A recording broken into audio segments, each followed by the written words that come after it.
Assalamualaikum warahmatullahi wabarakatuh. Saya Muhammad Fahri Abdullah dari kelas 10 MIPA 2 dan di sini saya ingin membacakan ayat Sang Boma.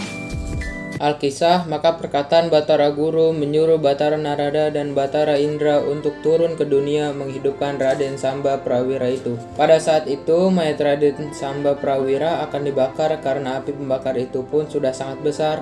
Maka Batara Narada dan Batara Indra datang berdiri di hadapan segala raja-raja. Maka raja-raja itu membawa begawan Batara Narada dan Batara Indra itu ke mayat Raden Samba Prawira.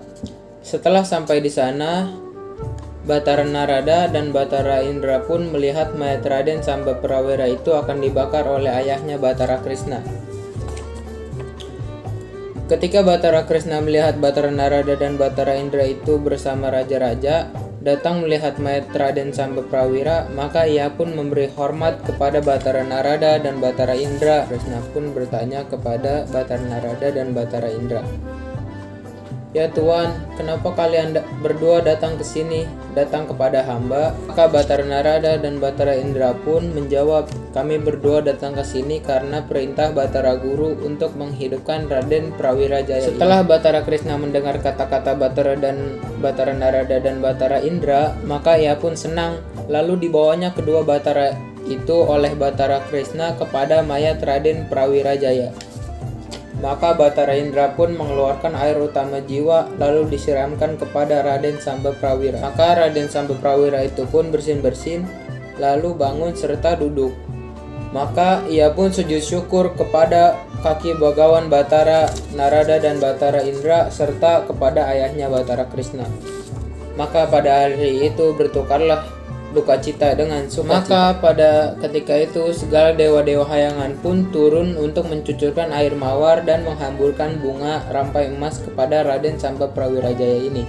Maka Batara Narada dan Batara Indra pun berpamitan kepada Batara Krishna dan semua raja-raja untuk kembali ke kayangannya. Maka setelah itu Batara Krishna pun menurunkan Dewi Januati dan Dewi Tunjung Sari dari atas usulan 7 pangkat itu, sekalian menyuruh mereka untuk membuang usungan itu ke dalam laut. Baginda Batara Krishna membawa anak laki istri ketiganya itu diiringi oleh segala dayang-dayangnya dan segala raja-raja sekalian masuk ke dalam kota. Setelah itu Baginda Batara Krishna pun prajuritnya untuk berjaga-jaga selama 40 hari 40 malam. Setelah itu Baginda Batara Krishna menyuruh semua raja-raja serta rakyat dan menterinya untuk bersuka cita.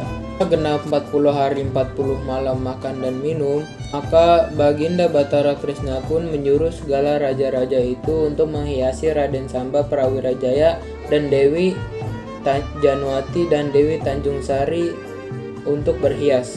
Ketiganya sudah berhias, maka dinaikkanlah ke atas jepana emas berumbaikan mutiara. Setelah Raden Samba Prawira Jaya dan Dewi Januati serta Dewi Tunjung Sari dinaikkan orang ke jepana emas itu, maka segala bunyi-bunyian pun dipalu orang dan segala permainan pun dimainkanlah, lalu dibawa oranglah berkeliling negeri Dwarawati Purwa itu selama 7 hari.